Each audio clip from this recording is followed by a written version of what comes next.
Hello everyone, welcome to Ajay collection by పండు. So ఈరోజు long వీడియోలో మనం అసలు సిక్రెట్ బ్యాంగిల్స్ గురించి, అసలు పిన్ టు పిన్ డీటెయిల్గా బిజినెస్ గురించి మనం తెలియజేయబోతున్నాం.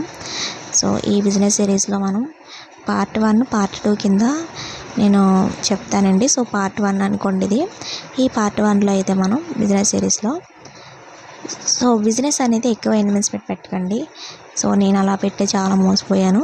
సో నేను ఫస్ట్ అయితే 2500 పెట్టి సిద్ధురెడ్డి విలేజ్ ఫ్యామిలీ నుంచి ఒక కిట్ తీసుకున్నాను. ఆ కిట్ వైజ్గా ఆవిడ నేర్పించిన డిజైన్స్ ఇవన్నీ కూడా నేర్చుకున్నాను. అసలు నాకు క్రాఫ్ట్ వర్క్ అంటేనే చాలా చాలా ఇష్టమండి. నేను ఫస్ట్లో 10th క్లాస్లో ఒక మ్యామ్ మనకి నేర్పించినప్పుడు ఇంట్రెస్ట్గా వినేదాన్ని. సో అదే ఇప్పుడు యూజ్ అయింది. నాకు చెప్పాలంటే చాలా ఇష్టమైనది. నాకు ఒక క్రాఫ్ట్ వర్క్స్ అంటే ఏవైనా క్రాఫ్ట్స్ వర్క్ చాలా ఇష్టము. అలానే ఈ బిజినెస్ కూడా మొదలుపెట్టాను.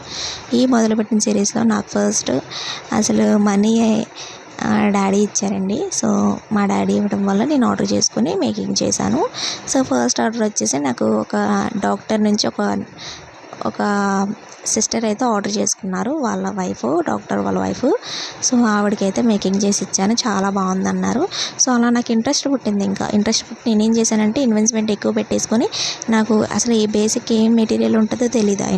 అయినా కానీ నేను ఏ పడితే ఈ కొంచెం తెప్పించేసుకున్నాను. స్క్వేర్ ఏంటో, రెక్టాంగిల్ ఏంటో, డైమండ్ ఏంటో, 6K ఏంటో, రౌండ్ 4mm 3mm అసలు ఏం తెలియదు. అయినా కానీ ఇన్వెస్ట్మెంట్ పెట్టేసుకొని నాకు ఇష్టం వచ్చిన కుందన్స్ అన్నీ కూడా తెప్పించేసుకో. అసలు డిజైన్స్ ఎలా చేయాలో తెలీదు. అప్పట్లో 4 to 5 డిజైన్స్ చెప్పారు కానీ సిస్టర్, అంతకు మించి ఎక్కువ చెప్పలేదు. క్లాసెస్ అనేవి అయిపోయినాయి. ఇంకా అక్కడ నుండి ఏం చేయాలి, ఆ మెటీరియల్ మిగిలిపోయింది. నేను చేయవలసినవి కొన్ని చేయలేకపోయాను. సో తెలియక మొత్తం మెటీరియల్ తెప్పించేసుకుంటే సో చాలా మంత్స్ అయిపోయింది కానీ ఆర్డర్స్ రావట్లా. నేను చేసుకుంటున్నాను కానీ ఆర్డర్స్ రావట్లా. ఇంకా విసుగొచ్చేసి నేనేం చేశానంటే, ఇంకా ఇలా కాదు మొత్తం తెప్పించేసుకుని మెటీరియల్ అప్పుడు చేయలేమో అని ఇంకా ఇన్వెస్ట్మెంట్ పెట్టేసుకొని ఇంకా మెటీరియల్ మొత్తం తెప్పించేసుకున్నాను. సో ఇలా మీరు చేయకండి ప్లీజ్, దయచేసి. సో వీడియో మొత్తం చూడండి, లాస్ట్ వరకు మీకు అర్థమవుతుంది. అలా తెచ్చుకోవడం వల్ల నాకు డిజైన్స్ ఏం చేయాలో, అసలు ఏంటి ప్రాసెస్ అనేది అర్థం కావక సో చాలా డల్ అయిపోయాను. సో మెయిన్ మనీ పోయింది, ప్లస్ డిజైన్స్ ఏం చేయాలో తెలియదు. అప్పుడు అర్థమైంది, డిజైన్స్ అనేవి కంప్లీట్గా అన్నీ నేర్చుకున్నాకే స్టార్ట్ చేయాలి. సో ఇలా అయితే ఎవరో చేయకండి. సో ఇలా మీకంటే ఇప్పుడు అన్ని ఫెసిలిటీస్ వచ్చేసినాయి కదా. అప్పట్లో ఏమీ లేదండి నాకు ఫెసిలిటీస్. అంటే దారంతో చుట్టి స్టోన్స్ అన్నీ ఏమీ తెలీదు. అయినా కానీ మొదలు పెట్టాను.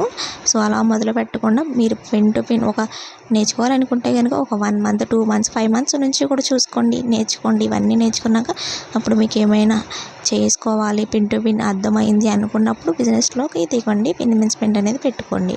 సో నేనైతే చాలా ఇన్వెస్ట్మెంట్ పెట్టానండి. చాలా తిట్లు తిన్నాను, చాలా కష్టపడ్డాను.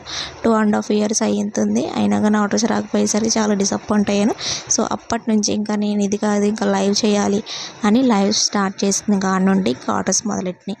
ఫస్ట్ మెయిన్ థింగ్, లైవ్ అనేది చాలా పీపుల్లోకి వెళ్తుందండి. సో లైవే మనకి ఆర్డర్స్ వస్తుంది. సో మన హార్డ్ వర్క్ ఎక్కడికి వెళ్తుందండి, మనం చేసిన హార్డ్ వర్క్ మన దగ్గరికి వస్తుంది, ఆర్డర్స్ కూడా మన దగ్గరికి వస్తాయి. సో వెయిట్ చేయండి. చాలా డేస్ నుంచి పెట్టి లైవ్ ఇప్పటికో సక్సెస్ అయిన తర్వాత పీపుల్స్ ఎక్కువ మంది వచ్చి అప్పుడు ఆర్డర్స్ వచ్చినాయండి. చాలా విసుగొచ్చేసింది నాకైతే. చేసి చూపించి చాలా కష్టపడాలి. సిల్క్ థ్రెడ్ బ్యాంగిల్స్ బిజినెస్ అంటేనే ఒక తలనొప్పి అని చెప్తాను నేనైతే. సో నెక్స్ట్ పార్ట్ 2లో కూడా చెప్తాను ఇంకొక విషయం గురించి.